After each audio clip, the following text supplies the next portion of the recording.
Welcome to Mid-Level Adventurers, a podcast where non-experts talk about the things that they love. I'm Jarrod, and with me for this first series is Matt Morris. Hi, this is Matt Morris. This first series is a dedicated discussion about Dungeons & Dragons. In the game, one player acts as the Dungeon Master, while the rest govern their own individual player characters, or PCs. And there are many different kinds of players. Some really get into the min-maxing of a character, which is dedicated to making the most effective character they can. Some derive joy from wild and unusual combinations, caring less about the most combat-effective characters, sacrificing that efficiency for fun and narrative story play. Some players are loud and brash, others meek and mild, some really get into role play, and some simply narrate what their characters do. However you play, as long as you are having fun and not ruining it for others, you are doing it just right.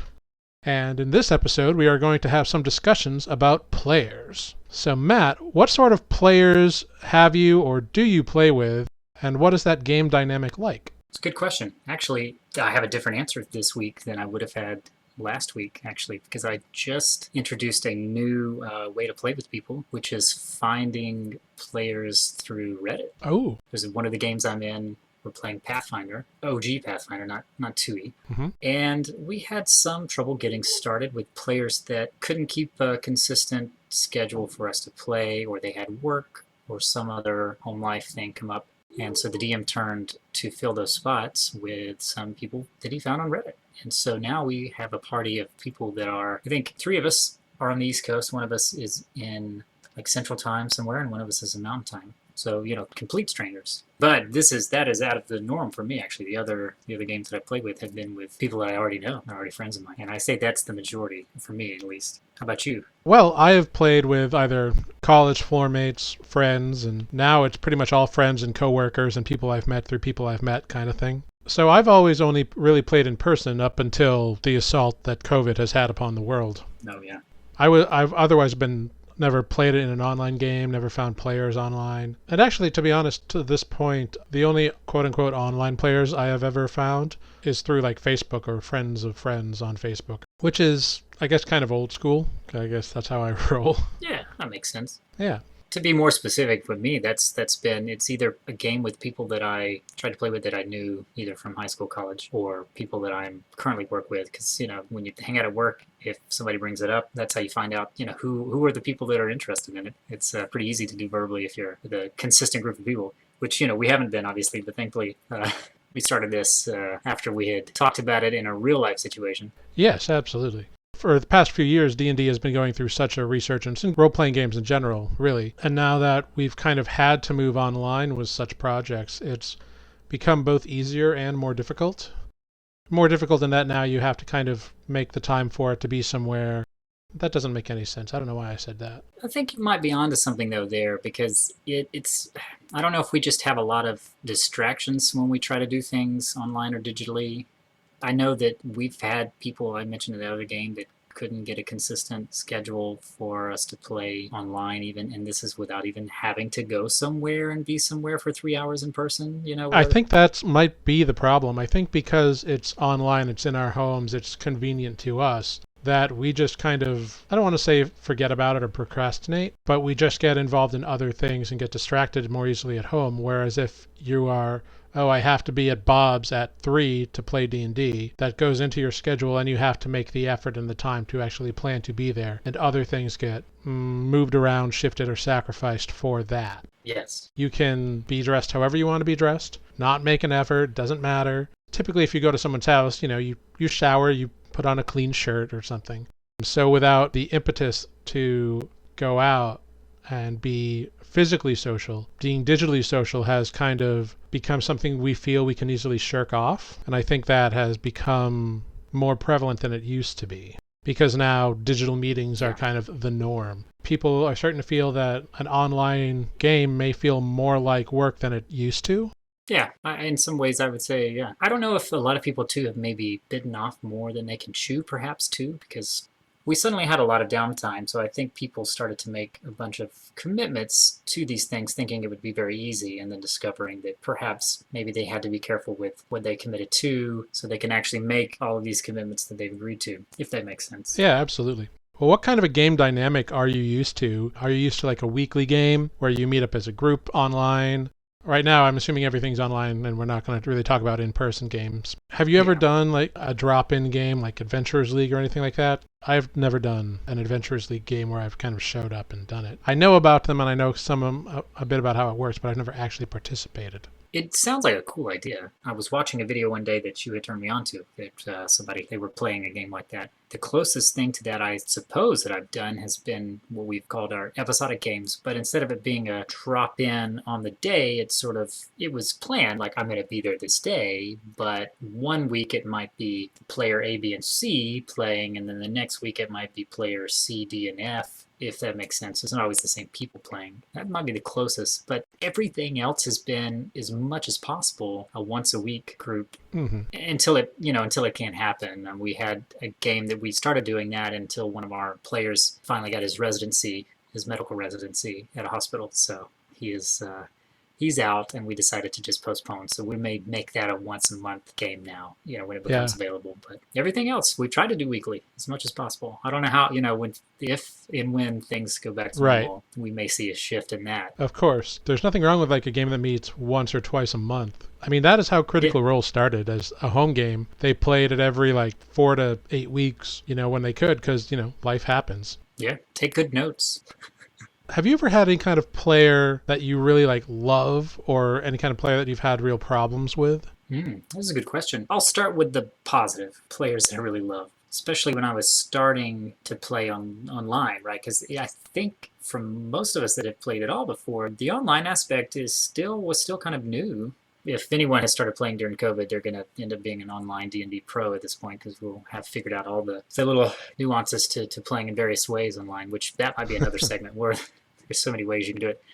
But no, it's the people that were just comfortable right from the get-go and that had fun with it. And sometimes the one that comes to my mind is people that had really fun and strong characters that they were like, hey, I'm just going to go for it. Even if it's a little weird, everyone's on a camera. Maybe that makes it easier because you're not in the room with people to just let loose. And I don't think everyone has to do a voice if they don't want to or feel comfortable with it. Sure. But the people that, whatever you do, if you're having fun with it, those are usually the best players. I think that's maybe a little too cliche or not enough of a specific answer, but that's who stands out as my favorite people to play with. Or they just make really fun character choices, even if it's not something the person would do, if that makes sense. Yeah. Because they're sticking to their character there. Yeah, I find it interesting that you feel that being behind the camera with that kind of separation makes it easier for some people to get into a character. I feel the opposite. I think being with people all together builds up an energy that you just play off of naturally, and it's that communicative storytelling by, it's like when you go see a show or a rock band or anything. Yeah. That sense of energy from people vibing off of the same thing. Yeah, it's kind of infectious. Yeah, I feel a little bit of that I feel most of it, if not all of it, is lost with remote gaming. Yeah. But I think people still have fun with it, Maybe that's what is most impressive about the people that stand out, is that wasn't holding them back for whatever reason. They were still giving that effort, and then through the camera, it kind of helped maybe break the ice a little bit I remember the first game that we played online. It helped me ease into, this being behind a camera thing. To see someone just go for it, like he was at the table, it didn't, Yeah. Yeah, those are the positive ones. And not everybody has, again, if you don't do, I'm not saying you're a bad player if you're not doing a voice or acting out a different person necessarily. I've seen tons of people do it successfully just because they're sticking to character choices, and they may just describe what they're doing. Well, I think my character's going to do this. Yeah, I don't think that's a problem at all. For me, I really love new players and people who are interested in the game, even if they don't know very much. I really like fostering that desire and that curiosity. People who really like to get into the story that's being told. And new players can certainly be intimidated off the top real quick if you throw them in with a bunch of people who are all of a sudden fully immersive. I think the trick with a new player in welcoming them in is being look, straight up, some of the guys at this table are going to go into character mode, and that's just how they roll. That's how they get into it. I am not expecting you to do that. You can if you want to. I encourage it. If you just want to narrate how your character interacts with others and with the world, that's totally okay. Make it comfortable for you and just have fun. I'm glad you brought that up, actually, because I almost forgot to mention that. That is probably one of my favorite things to see is new people that are learning it and excited about it. And they may not, they may have to ask a question every time they, I want to do this, but I don't know how to do it. Of course, to be fair, I think we all do that sometimes if we're in new territory or maybe playing a character we haven't played before. But yeah, no, that's really exciting to see. Because I was just there. It's really exciting to see other people get that same joy out of it, of learning it. It can seem intimidating, but once you get in it, if you're okay with asking the questions and you're in a safe environment where you feel like other players are helpful, the DM is helpful, and no one's rolling their eyes because, oh my god, he just asked how to roll initiative. Which might take me to the flip side of that. If you're a character that is, or a player that is not necessarily paying attention or trying to improve, or and you keep asking some of the same questions, there's a fine line here. But I'm particularly talking about people that just don't seem to really be putting as much effort in. Maybe they aren't enjoying it as much, but they just don't feel like they can leave. Yeah, I feel like I know what you're talking about. People who start playing and then lose interest, but they show up because they feel like they have to, but then they're on their phone the whole game and they're not really paying attention, so they keep asking questions, or they stop investing in their character. And sometimes it's just they get bored of their character, and then I think that's on the player to tell the dungeon master, hey, I'm not having fun playing this character anymore. But at the same time, I think it's on the dungeon master to notice and be like, hey, I notice you're lacking in the interaction portion of the game. Is there something I can do? Is there a problem? And sometimes the answer is, you need to take a step back and not be part of the game, or not be part of that game, or go away for a week and come back with a new character, or whatever it is.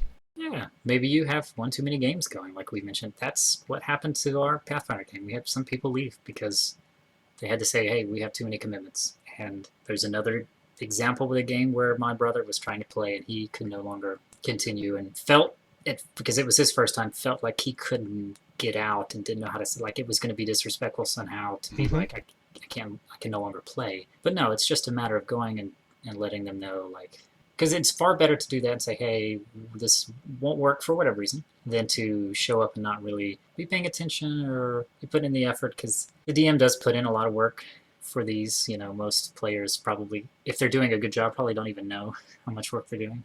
Right. And it can be bad for other players. You have to think about the people sometimes. So, but anyway, we've touched on that before, but that is just one example. I think maybe the other example may be people that I have enjoyed less, I guess, or there's a fine line here too, because I never want to limit anyone's character choices. But if you're creating a character that is not going to work really well with a group, that might be a problem for a party that is made up of multiple people. Yes, and that comes up to one of the problematic player types, where you get the instigator, the guy who wants to play the rogue who steals from the party, or the evil fighter who just wants to fight everybody over everything and go into PvP.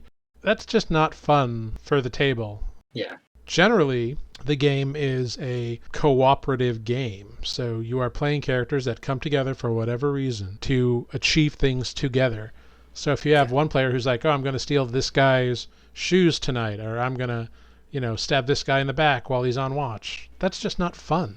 No. Or the one I can think of is, we played a character that he was always either paranoid or just didn't trust anyone. And not to say these aren't interesting character traits that you can have, but when it's preventative, I guess, when the party's trying to move forward with certain things, the answer is always, I'm going to stand on the other side of whatever. It's tricky. Makes it difficult. I've had players who they're playing perhaps a fighter or a paladin or something, and then there's someone else in the rogue, and then anytime they ask the rogue to investigate or the rogue starts looking around collecting for loot, they automatically are like, hey, I don't trust you, da-da-da-da-da. And it's like, the guy playing the rogue has done nothing but be honest about everything he's found with you for the entirety of this campaign. Why every time do you have to check him? Right. Because you think because he's a rogue. It's because as a player, he's a rogue and rogues are thieves. Yes. Yeah. And it's that's not true. Blanket statement. It's not true at all. Not all rogues are thieves. True. And not all thieves are going to steal from their friends anyway. That's very true. There is usually a codes and honor among thieves, as is a kind of common trope with fantasy settings. True. Another player that I have some difficulty with are rules lawyers. Yeah, I was going to bring that up. Players who just want to everything verbatim, by the rules, by everything that's on the archives on the internet, by whoever's Twitter account. The ones who go, actually, just to be right and to kind of make the DM look like a fool or whatever. I think there is a way for you to do that, but it's about when and how, and it's about respect. Yeah. Players who burst out with an actually, according to sage advice, blah, blah, blah, blah, blah, blah, in the middle of a DM ruling something in a very heavy combat just kills the momentum and the narrative. I think you have to take the opinion that, one, the rules are guidelines, at least in D&D. Like, there are other games where maybe the rules are more interwoven. But if the DM has put in time and effort into running something, you should let them do it. That being said, the DM should know generally how the rules work together to create the environment and to create the scenario. But I get stuff wrong all the time. We just had a conversation in our game this past week about dark vision and how dark vision interacts with a light source and all this other stuff. Because sometimes things like that will happen and people may have played it a certain way and you kind of forget. And until you get that one character, it's like, well, you really can't do it this way. And I think in a similar way of like anything else with house rules, if your DM has, and maybe the trick here is like if they haven't said it before, hey, I don't use this whatever, but it's okay to have some like, oh, this is how I rule on these things, or this is how I interpret the rules. And it's okay for the DM not to have all the answers all the time. They have a lot of things going on in their mind. But like you said, it's a respect thing. If you know something or you caught something the DM might have got wrong, I don't think the point is to make them feel like haha, we got you, DM, you got this wrong. It's to say, hey, my understanding of this was yada, yada, yada. How do you feel? Whatever. Right. And I think a time is also important in that. I think it's important to not throw it into the middle of a battle session when the DM's got 15,000 other things they are working on. After the combat or after the session, even better, or when it's wrapping up, being like, hey, I noticed that, you ruled it this way. I kind of feel like it's a this sort of thing. Is that something we're going to be playing with going forward, or was it just kind of an in the moment ruling and we can change it going forward or whatever? I think that kind of a conversation is much more productive than, well, according to Jeremy Crawford's Twitter account. Yeah. Not that Jeremy Crawford is not a valid source, because he's the lead designer of the game. So, yeah, he's a valid source. But again, it's about what works for your table. Yeah. I think rules lawyering has a place, but I think it's about knowing how and when to bring up those issues that you have with a play style. And if you're someone who's constantly bringing up problems, I think that's another player problem that you need to talk with that DM about. Are both of you actually happy with the arrangement of your game? And if not, then maybe you part ways. Yeah. And that doesn't mean you can't be friends or whatever. It just might mean you don't want to play D&D together anymore. It can be tricky when you're playing with friends, because I think sometimes, and I think you've told me this before, when you're DMing for friends, sometimes they might give you a little bit more crap than people who are not as close to you, which can seem okay, but like there needs to be a conversation there too, I think, if you're especially DMing with other people that may not be as close, when it's okay for them to basically not give you too much crap in front of other people. There's a respect. And it can be tricky when you're playing with people that are strangers too. I totally get what you're saying. You are running the game. That means you have to corral all the chickens, Yeah, very much so. It's interesting. You can have a mix sometimes, of course, of like friends and maybe people but they might be new to your table. But I'm seeing in this Pathfinder game, we've got a mix of like, I know the DM very well, but the DM had to recruit a couple of players from Reddit who we are all learning about each other now. Right. And that can be an interesting dynamic. And I have caught myself doing this, like giving the DM crap because he's my friend and being like, nah, it's maybe not the time or the place to do it when we're playing with. He's got a lot going on. He's probably nervous because he's probably trying to, make sure that these new people he's just met are having a good time.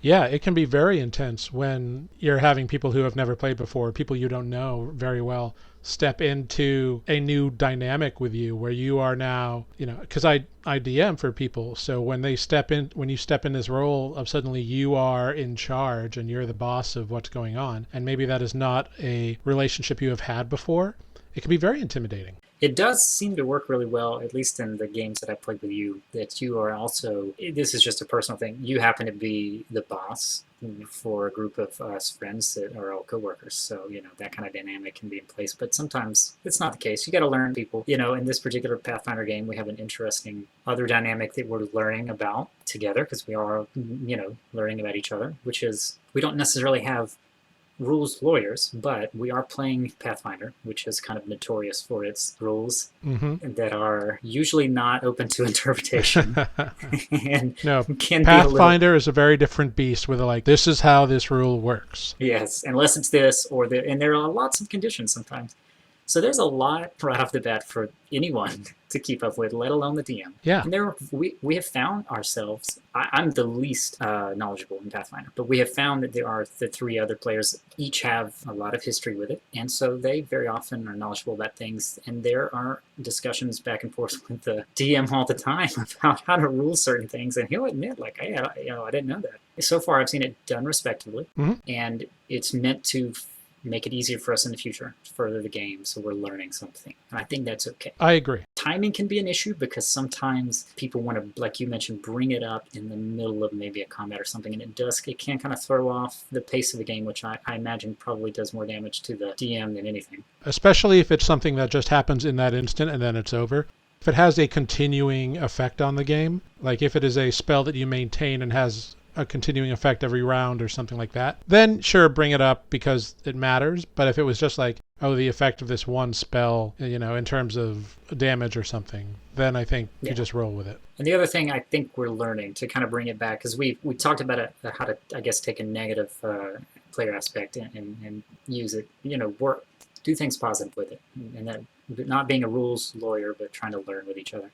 Right. It is tricky in the digital world now, also knowing when to, it seems more difficult to know when to speak, like in what turn, because at a table when you can see people, I guess you have visual cues to kind of give you an idea of like how not to step on people's toes. But that would be another player issue, I think, that we've all seen. I don't know if anyone actually does it on purpose. I think it's just a thing that happens. And if you're that person that is constantly talking over people, or you want to speak first, or you want to whatever, then, take note of that, I guess. Yeah, that's another kind of player type that bothers me, the one who wants to be the star and doesn't let anybody else have the spotlight for anything. If someone else is investigating, they're always, okay, now I'm going to search the room. It's like, well, why are you? Because you were just over here doing this other thing. They always want to be the one who finds the thing or disables the trap or defeats the boss. Like it's their story as opposed to the group's story. Those kind of players kind of bother me, but not as bad as gatekeepers. People who want to prohibit others from joining or say, oh, you're a woman, what could you possibly know about D&D? Oh, yeah. Or you are, you're gay, you are black, you're a Native American. How could you possibly know anything? And it's like, dude, that is horribly offensive, racist, and counterintuitive to the process. You are playing a game where half-orcs and elves and dwarves, people of entirely different species, hang out. You think that any of them are going to care about how much melatonin is in someone's skin or what their ethnicity is? It's like, get real. Yeah, I'm very fortunate that I haven't personally encountered in any of my games those people. Same. I have not had any of those people in my games, for which I'm very thankful and is a testament to those I play with and those I know. But I have read and heard horror stories online, and I've heard less of it in terms of a racial thing, although I'm sure it exists and I know it does. I've heard a lot of it about women. And I'm not a woman, so I cannot attest to that in terms of being a victim or how much of a pain in the ass that must feel like. But it bothers me to know that women are going through that and not doing something they want to do or something that they have loved for so long out of fear of jerky men being like, you're just a woman, you don't know everything. Mm-hmm. And that bothers me immensely. And it's a shame that there are less female players, at least in my experience. I agree. I'm actually very excited that this new campaign that we are launching on Twitch, actually, is going to include 2 women. I'm very excited about it. Yep. So I do have a question for you. When you are playing, what is like a player style that you go for? I DM mostly, so I don't get to play too much, but when I do, I get really into it. So I like weird combinations when I play. So that's why I'm playing a gnome fighter in my Waterdeep Dragon Heist campaign. I think I'm very similar in that I like to try weird combinations, and there are a lot of things I just kind of want to try anyway, just to, hey, I haven't played this class yet, so if I'm going to try a new class, why don't I do a new race, and I mix and match that way. And my style, I think, at the table, in quotations, because we're doing it all digitally, is I do try to do a little role-playing of the character if I feel comfortable with that. There are, I guess, in the case of some of my choices, there are some characters I find that are a little more difficult to do that personally. Like, it might be easier, I guess, for me, instance, to just like speak as a human or as a half elf than it might be a orc, for instance, a half orc or something. But I do a little mix of that with a little mix of like describing how my character would act, or maybe even describing their thoughts. That while that might be not something that would be necessarily apparent, to the party, but might give you a clue as to sort of what the character's like body language would be saying in that moment. Like, oh, I think once my character hears that news, they're going to be kind of sad, so they might tip their heads. So not necessarily saying anything, but there's some description of what action might be taking place to kind of give you an idea of their reaction to something. And so I like a mix of that. I think a little bit of description with a little like trying to do a voice, or at least speaking like them. If I'm engaging directly in a conversation with like a DM NPC in particular, I try to like commit what would I say if I was actually having this conversation. Yeah, totally. I find that because I DM, so when I play, I have a tendency to get caught up in what I'm doing because it's not something I get to do. Like, I don't know what the answer is because I'm not running the world, Yeah. So I have to catch myself and try to be very conscious that other players need to have their turn. Because I could go all day. So I need to recognize in myself, like, okay, I've been doing this for 4 minutes. I need to take a step back and let other people interact. It can be tricky when you're especially in a new party and learning characters, because not every character, I've played those too, where my instinct as a player is to ask questions or... Yeah, it's to keep going, is to find that missing piece. Yeah, but maybe my character is shy, quiet, or whatever. He might have a reason to not. And that can be tricky sometimes if you feel like you as the player knows, we should look in the, closet over there. Exactly. But maybe your character's not that. You don't investigate, maybe. Maybe you're on guard duty, and you have to let the other players figure it out. Yep. That's it's just something to learn. I think that can be, well, there's a learning curve there too, I guess, if you're a new player and you're excited about things. So, but I don't think, there's anything wrong with that as long as you're trying to recognize that, yeah, there are other people at this table. I need to let them make some choices. Yeah, totally. Especially if you're playing with new people, to encourage them to participate in the game. I think it's really important. That's true. And I think the DM can help a lot with that, especially in a game that is particularly with new players. I've seen you do this. Find a way to sort of gently prompt, hey, your character just saw someone get robbed in the street. How do you think they would feel? Yeah, I think part of being a DM is how to help your players succeed in a way. Not to like make the game easy for them, but if they come up with a point or a valid thing that would make sense in that narrative structure, in that battle or whatever, then it's your job as a DM to facilitate that. We're all human, unfortunately, so we are limited in what we can remember and do and direct at any given moment. We are all fallible. That includes DMs, of course. We're never going to get everything right all the time. But if someone's character's backstory, has them being knowledgeable in brewing ale, for example, then maybe they might get advantage on a check to determine if someone has laced their beer, with a poison.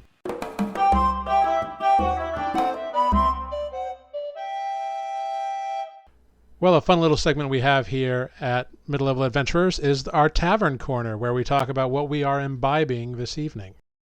Matt, what are you imbibing tonight? Well, tonight I'm doing another local beer. I'm currently in Georgia for this, and I've been trying to go find some Georgia beer while I'm here. Nice. My home state. So I'm drinking a beer from the Georgia Beer Co. I don't know if the actually company is implied. It's called De-Stress Express. It's got a picture of a train on the can. Oh, cool. And it is a coffee milk stout. Ooh, heavy. And it is, yeah. Well, the thing I like about it a lot, I love a good heavy dark beer, but this one is on the lighter side. So I appreciate that a lot. It's a little dangerous in that aspect because you could have more than one easily. But yeah, I'll give a little shout out to them. The Georgia Beer Co. is in Valdosta, Georgia. Not too far from my hometown, closer to the Florida line. But yeah, this is delicious. It's dark. It's very smooth. Little hints of coffee, kind of mild sweet chocolate. It's great. That's what I'm imbibing. How about you? Well, I think it sounds like a perfect beer for you. It is, yeah. I was ecstatic when I found this. And the name is really cool, I think, because it's like, oh, yeah. That's what I think of When I drink a beer, I'm like, yes, I just want to de-stress. Oh yeah, the names of beers are some of the fun parts.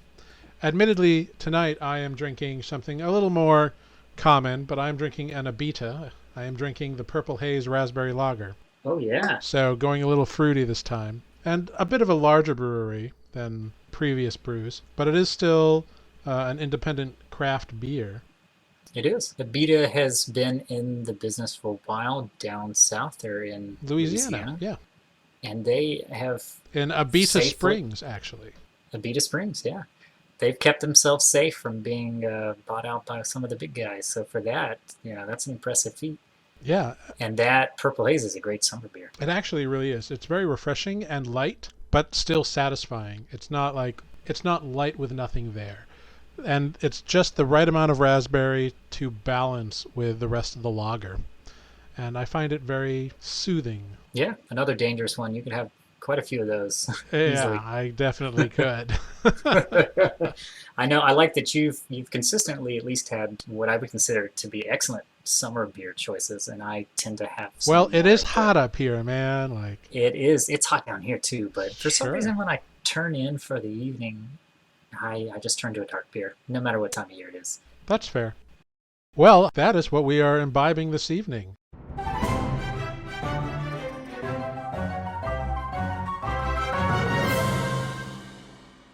Which brings us to a question about player interactions. What kind of good or bad player interactions have you had? I'll start us off on the bad side, and then we'll kind of ramp up to the good side.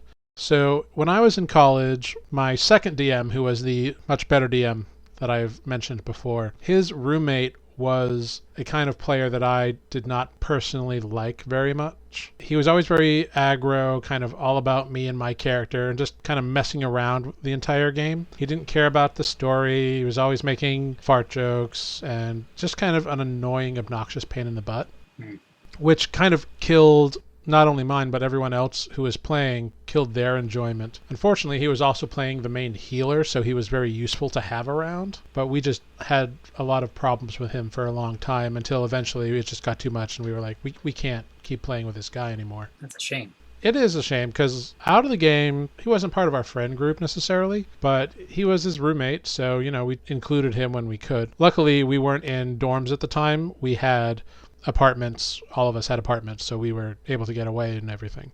So that was just kind of obnoxious. However, most of the players that I have interacted with have been really, really amazing. People who just want to play. They don't care about what level they're playing at. They don't care what level you're coming in at. If they are a more advanced player and you're a more advanced player, talking about cool things that they've done or characters they've had or crazy creatures that they have fought with these characters. Or if they're new characters, they welcome them in and kind of help guide them and answer questions. And when neither of them are engaged in a combat, they take the time and kind of like, okay, let's go over your spells so that you know what you can do when your turn comes up. People who kind of welcome people in and give that communication to new people.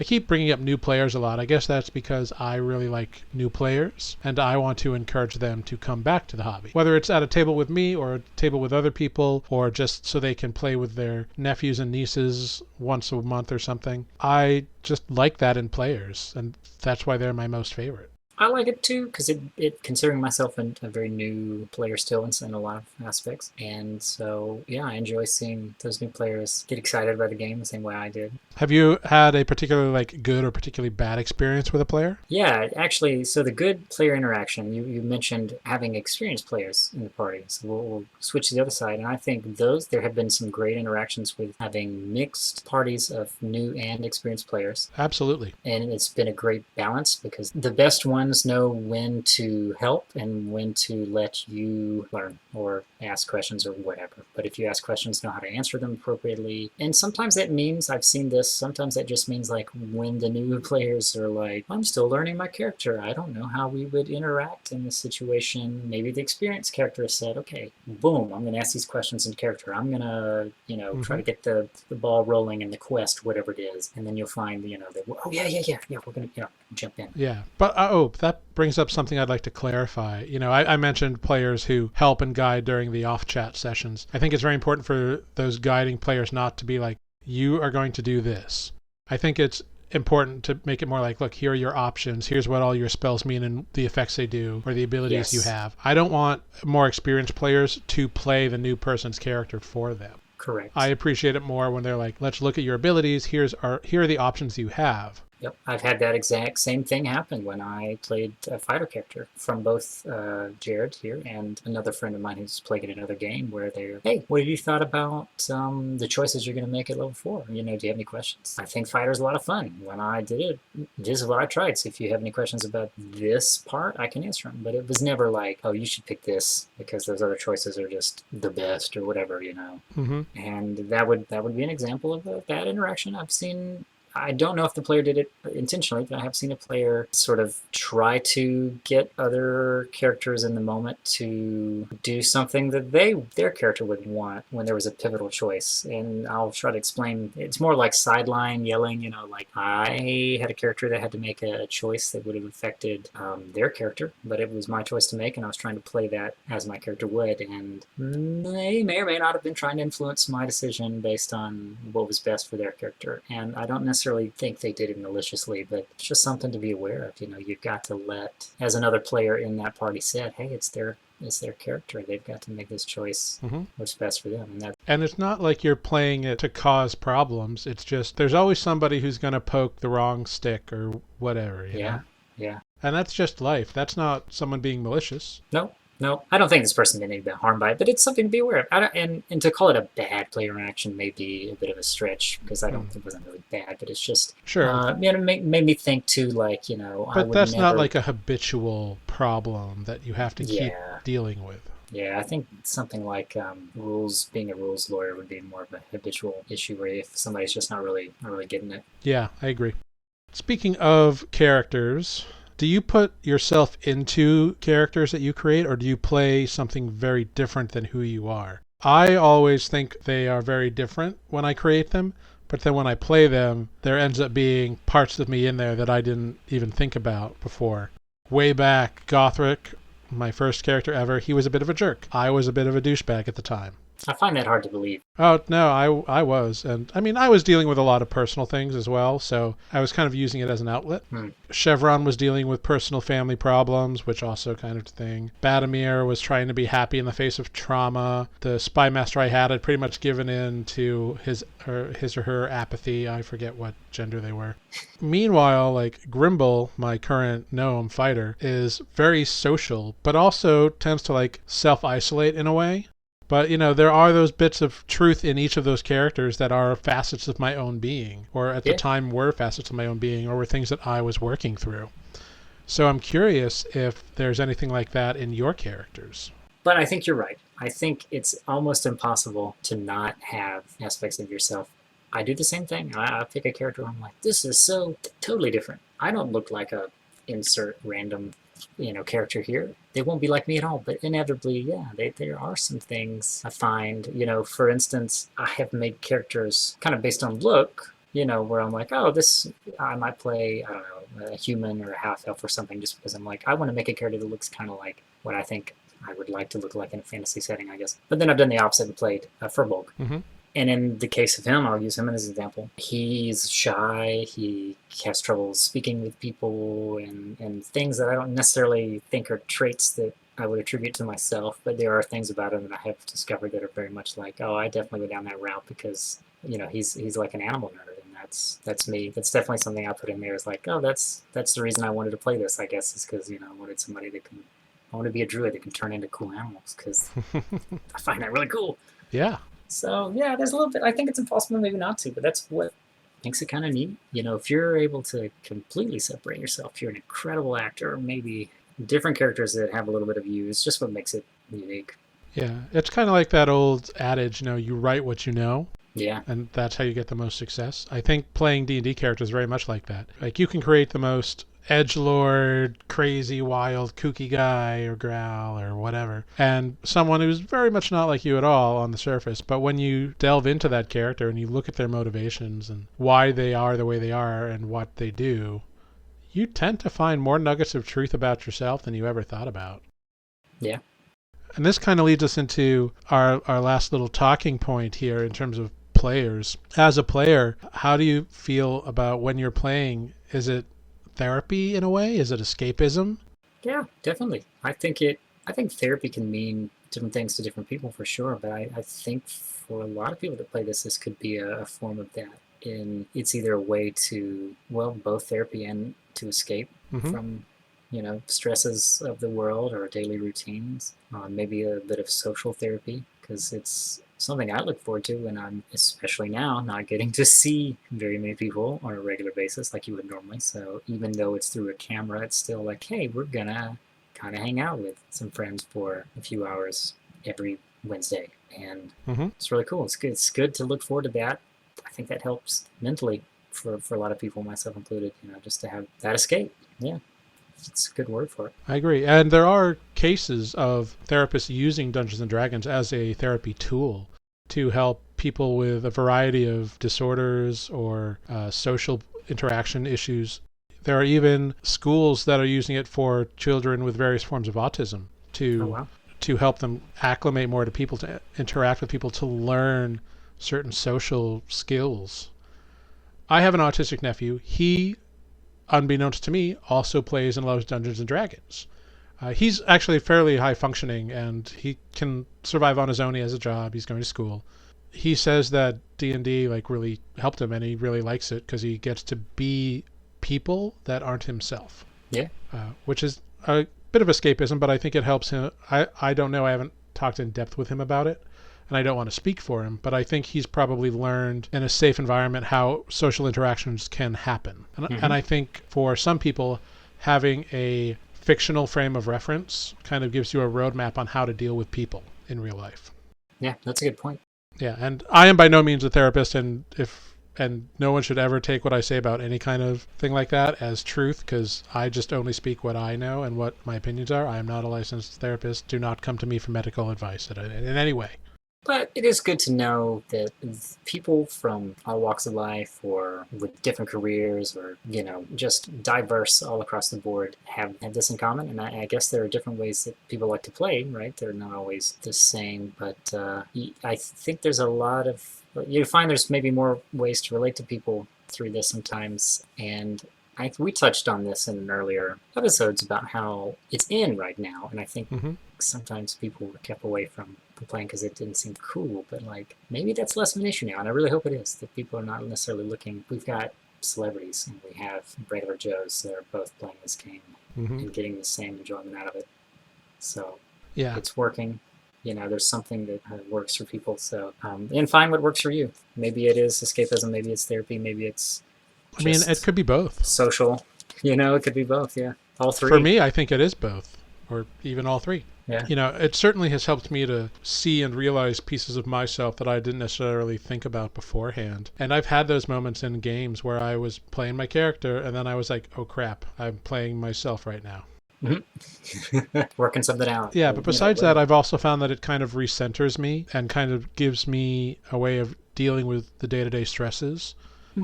But I also think it helps to build teamwork skills. Even as the DM, where I create the world and I guide the players and I tell the story, such as it is, I can't do any of that without having players. That's a very good point. The teamwork aspect is, or like you mentioned earlier, learning about social interactions. Sometimes you're learning about how to interact with strangers, new people, or maybe people you worked with, but now you're doing something completely different with. And hopefully these are all positive things, you're learning these things. I think it can be easy sometimes if you're not careful to get maybe stressed about the game, if something's not going how you thought it would go, or you're having a problem with a player. And not to put too much on the DM, but that is maybe a good opportunity to speak to them about, if you have questions about how to manage, hey, I don't know, today felt weird. I felt like that argument our characters had might have been a little more than character, if there's something. So the game shouldn't be something you're dreading or stressed about. Right. And if you are stressed or dreading a game, sometimes we just get overwhelmed with life and we don't want to do anything. It's okay to just tell your group, hey, I really thought I was going to be up for this today, but I just can't be there. Yeah. Either mentally or emotionally, or it is perfectly valid for you to be like, I'm sorry, guys, I need to sit this session out. And it should be a safe and healthy environment. And if it is, then they'll understand.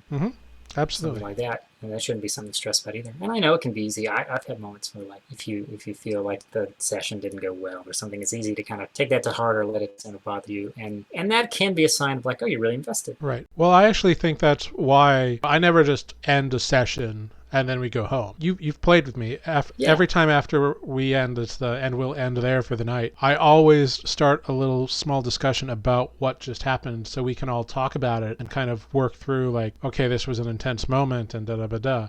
Mm-hmm. You know, and sometimes crazy things happen. Yeah. Even if it's just like friendly banter, just to kind of reassess where you are and what happened and how you process what happened in a game. Because if you play a 3 or 4 hour game, your mind can still be like in that if you don't talk about it. I find it's good. I find it's nice because sometimes at the end of the session, I just need, for my own personal reasons more so than anything, need to like jump out as a as the person, as a player, to be like, oh gosh, I'm sorry, I made this choice in character because it seemed like a good idea at the time, and I thought but like it was a bad or whatever, or just sort of like kind of have I don't want to say venting because hopefully it's not quite that serious, but it might be. Yeah. Where you're just about like, oh wow, that all went a lot different than I thought it was going to go, but. Yeah, but most of the time, even if you quote-unquote made a bad choice, every other player's always like, nah, dude, that was great. You did what made sense. Like, yeah. It doesn't always mean you're going to have a quote-unquote happy ending, per se. Like, you almost get in more trouble when you play your characters, but that can be what makes the sessions memorable and interesting. Well, yeah, and as we've said, there is no D&D character who came from a happy home and never had a problem. Right, yeah. There's so many times where we've, in this game that Jarrod is mentioning, each player has made a choice in character where I've seen another player go, that is such what they would do, and it's going to get us in trouble, but that is exactly what they would do. Yeah, the furball poking the thing is going to cause a problem. And here we go. Roll initiative. But that's okay. That's part of the game. And honestly, those are the best moments. Those are what you remember. Yeah.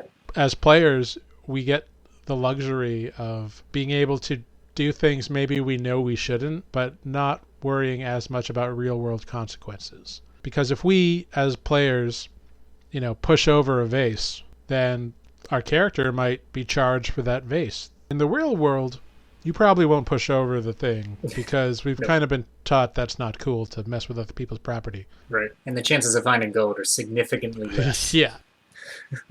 What is behind that door? It's locked, but I kind of want to unlock it. That doesn't mean you can't pick the lock. Exactly. Maybe someone locked it for a reason, but I guess there's only one way to find out. And that way is to roll initiative. I know. I love to almost say it with you. Roll initiative. I know. I think that covers us for our discussion on players. And then some. Yeah, we do our fair share of rambling and meandering, but it's good. It's good topics. I think this was a good discussion, and I think it is a powerful thing to talk about because players make up the game. Without players, there's no point. It's true. Yeah, players make the game, and that healthy relationship between each player and the players in the DM is what keeps us coming back to the table. Absolutely. And so with that, I think we would like to thank you all for joining us on this adventure. Join us next week when we talk about monsters. Ooh. Yeah, so think about your favorite monsters and we'll talk about it next time. Please, if you have any questions, feel free to reach out to us. You can email us directly at midleveladventurers@gmail.com. You can follow us on Twitter and Instagram at midlvladventure, and you can visit our website on Wix. But until then, I'm Jarrod. And I'm Matt. And mind the traps and keep adventuring.